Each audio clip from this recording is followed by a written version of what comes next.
որ չեք այցելել եւ դա ձեր որոշումն է բնականաբար, բայց Մարդու իրավունքների պաշտպանի ինստիտուտի տեսանկյունից, եթե դուք նաեւ արձագանքեք, ինչու չեք այցելում, հացադուլի մեջ է գտնվում անձը, ինչու չեք փորձում գնալ եւ տեսնել։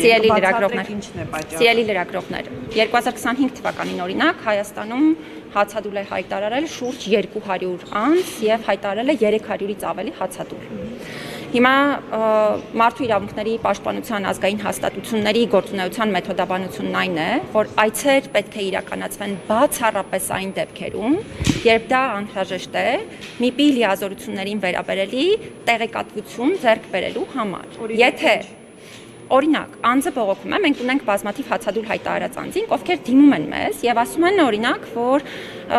գիտեք, ես բռնության եմ ենթարկվում եւ չեմ ուզում որևէ բան պատմել որևէ այլ մեկին կամ դիմումով ներկայացնեմ, ինձ համար շատ կարեւոր է, որպեսզի դուք անձամբ ներկա լինեք, ես ձեզ կարողանամ խորհրդապահական գաղտնի եղանակով ասել այն ինչ ուզում եմ եւ դուք էլ միջամտեք իմ իրավունքների իրացմանը։ Եվ բնականաբար այդ բոլոր դեպքերում քաղաքացիներին այցեր են կազմակերպում։ Եթե ձեզ չեն դիմում, դուք չեք սեփական նախաձեռնությամբ կներեք, հիմա ես այդ հարցին էլ կանդրադառնամ, քննարկեմ, բայց հուսով եմ կհրապարակեք, որովհետեւ եթե չեմ սխալվում, մի դեպք եղել է, որ եթե չեմ սխալվում, չեք հրապարակել հարցազրույցը, կուզենամ պարտադիր, այո, սրա հետ կապված հրապարակեք։ Հիմա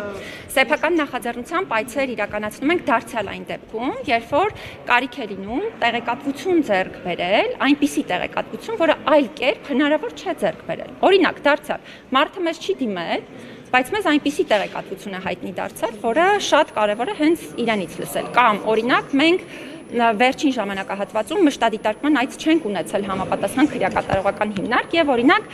անձը ասում է, որ խցային պայմանները այսպիսին են եւ մեզ համար կարեւոր է գնալ հենց տեսնել խցային պայմանները։ Հիմա,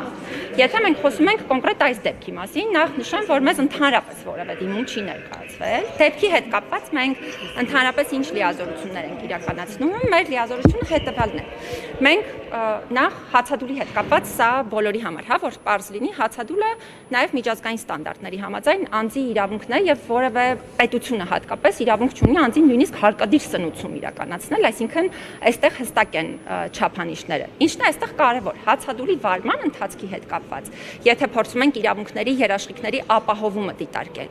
ապա այստեղ երևի ամենակարևոր հանգամանքն այն է դառնում, որպեսզի մենք հասկանանք պետությունը այն պարտավորությունը, որ ունի հացադուլի վարման ընթացքում, ինքը կատարում է, թե չի կատարում։ Դրանք են բժշկական հսկողության հետ կապված տարատեսակ հարցեր, որոնք ունի սոցիալ-հոգեբանական աշխատանքների, բնականաբար պայմանների հետ կապված։ Խցային պայմանների հետ կապված, ուզում եմ հատուկ արձանագրել, սրա մասին Արմավիր ԿԿՀ նախորդ տարի իմ հանձնարարությամբ հատուկ մշտադիտարկման այց է իրականացվել խցային պայմանների հետ կապված հարցը, պատժախցի եւ այլն, մեր կողմից ոչ թե ուղղակի բարձրացված, այլ պահանջ է ներկայացված պետական մարմնին, որ շուտափույթ տա լուծում ստանա, պետությունը դրա համար պիտի ֆինանսական ռեսուրսներ ծախսի։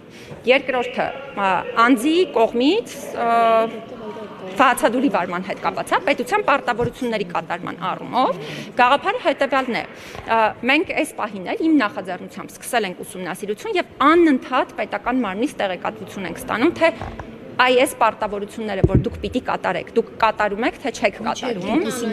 Մինչ այդ կներեք, մինչև ուսումնասիրության ներողություն քննարկան։ Հիմա դուք խոսում եք ոչ թե Հայաստանի Հանրապետության որևէ քաղաքացու հետ, հիմա դուք խոսում եք մարդու իրավունքների պաշտպանի հետ, ով ունի հստակ լիազորություններ եւ չի կարող նաեւ իր լիազորությունների շրջանակից դուրս գալ։ Հիմա հացադուլի հետ կապված մահվան պատճառները տարբեր են, որովհետեւ կան մահվան պատճառներ, որոնց մի մասը օրինակ իմ խորին համոզմամբ այն է, որ մեր պետությունը չունի ինքնավնասումների կամ ինքնասպանությունների կանխարգելման հստակ այնպիսի ճիշտ քաղաքականություն, որպեսզի օրինակ դեպքերը կանխարգելվեն, բայց դրանք այլ դեպքեր են։ Դրանք սրան վերաբերելի դեպքեր չեն, հետեւաբար եկեք խնդիրները իրարից տարանջատենք։ Այո, մենք հետևում ենք։ Մենք բնականաբար հետևում ենք։ Մենք բնականաբար եւ ստանդարտներին համապատասխան եւ բնականաբար չափազանց կարեւոր է, որպեսզի օրինակ զրուցեք, հասկանաք ինչու է հացադուլի մեջ, ինչ նորից եմ կրկնում։ Սիրելի լրագրողներ, նորից եմ կրկնում։ Եթե օրինակ մենք կարողանանք պատկերացնում եք, մենք ունենք շատ փոքր աշխատակազմ։ Մեր աշխատակազմը իրապես, հա, նույն ոչ միայն այս խնդրով, ընդհանրապես օրինակ 5 հոգի է, որը զբաղվում է եւ պիտի զբաղվի ոչ միայն այս խնդրով, պիտի զբաղվի մնացյալ բոլոր քաղաքացիների խնդիրներով։ Բնականաբար մենք քննարկան, ես բազմաթիվ ահազանգեր եմ ստանում, ճիշտ հասկացեք։ Այո։ Խնդրում եմ այս պահին առանց էմոցիոնալ։ Էմոցիոնալ չի, ես բազմաթիվ ահազանգեր եմ ստանում կալանավորներից, դատապարտյալներից։ Մարդու իրավունքների պաշտպանի հաստատությունը որևէ երկրում չունի այսպես, հա, հստակ լիազորություն կամ հստակ պարտավորություն դեպքերին միջամտելու։ Դուք անզոր եք այս իրավիճակի դեմ պայքարել։ Ոչ քննարկան, ես չեմ կարող անզոր լինեմ, եթե անզոր լինեի, ես չէի լինի մարդու իրավունքների պաշտպան եւ ամեն օր խնդիրների մասին չէի խոսի եւ կներեք հարց եք տալիս, թույլ տվեք պատասխանեմ։ Եվ ամեն օր խախտման որոշումներ նաեւ չէի կայացնի տարբեր դեպքերում, այդ թվում քրեակատարողական հաստատություններում վերաբերելի բժշկական օգնության սպասարկման խնդիրներին, խնամքի կազմակերպման հարցերին եւ մի շարք այլ հարցերին։ Բայց եթե մենք խոսում ենք ոչ թե որպես սովորական մարդ, սովորական քաղաքացի, այլ խոսում ենք որպես լիազորություններով օժտված անձ, մենք պիտի հասկանանք, մարդը այս լիազորությունը ունի, կարող է իրականացնել, թե չի կարող իրականացնել։ Հիմա ես 200 հոգու բնականաբար չենք կարող մենք այցելել։ Դրա համար բոլոր հաստատություններում, բոլոր երկրների, բոլոր եվրոպական երկրներում գաղափարը հետևյալն է.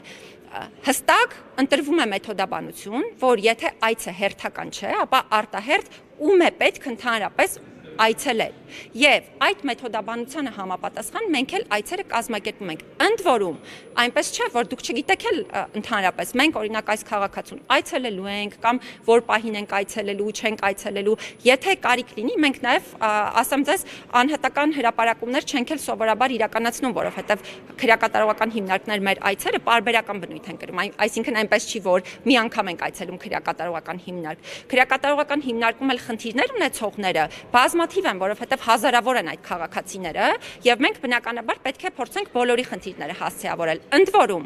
մի շատ սխալ ընկալում է տարածված, որ այն մարդիկ, ովքեր հանրային դեմքեր են, իրենց ավելի մեծ ուշադրություն է պետք դարձնել, այստեղ պարզ ասեմ ձեզ, սա լրիվ խեղաթյուրված ընկալում է, որովհետև ցանկացած ազատությունից զրկված անձ եւ նրանք նաեւ այս հաղորդագրությունը ինձանից ստանում են պարբերաբար, ես ինքս եմ նաեւ նրանց այցելում, մեզ համար հավասարապես կարեւոր է, ընդ որում ես իրենց միշտ ցույց եմ տալիս նաև, որ իմ համար կապ չունի նրանց կատարած արարքի բնույթը, որևէ հանգամանք, այսինքն մենք հարցով զբաղվում ենք։ Հիմա կոնկրետ Նարեկ Սամսոնյանի եւ հացադուլ իրականացնող այլ քաղաքացիների իրավունքների երաշխավորումը մարդու իրավունքների պաշտպանության հաստատությունների տեսանկյունից ոչ թե ենթադրում է նրանց բարեկամական այցի իրականացում, այցի միջոցով չէ, որ մենք այդ իրավունքի երաշխավորումը պետք է իրականացնենք։ Այցը ընդհանրապես լրացուցիչ օգնող միջոց կարող է լինել։ Իրավունքի երաշխավորումը մենք բոլորովին այլ տրամաբանությամբ ենք իրականացնում։ Օրինակ, երբ որ ես պահանջում եմ պետական մարմնից, ասում եմ, որ դու պարտավոր ես, եթե անձը ունի վիրահատման ցուցում, անհապաղ ցուցում, դու պարտավոր ես կազմակերպել։ Եթե համարում ես, որ չունի կամ այդտեղ ինչ որ խնդիր կա, ուրեմն ինձ պիտի պարզաբանում տաս այդ ինչու ես այդպես համարում։ Եվ բնականաբար բնականաբար կա, ես էլ նոր ասացի, քանի որ նաև բժշկական գաղտնիք կազմող տեղեկություններ են անձի հետ կապված, ես հիմա չեմ կարող հրապարակային դրանք ներկայացնել։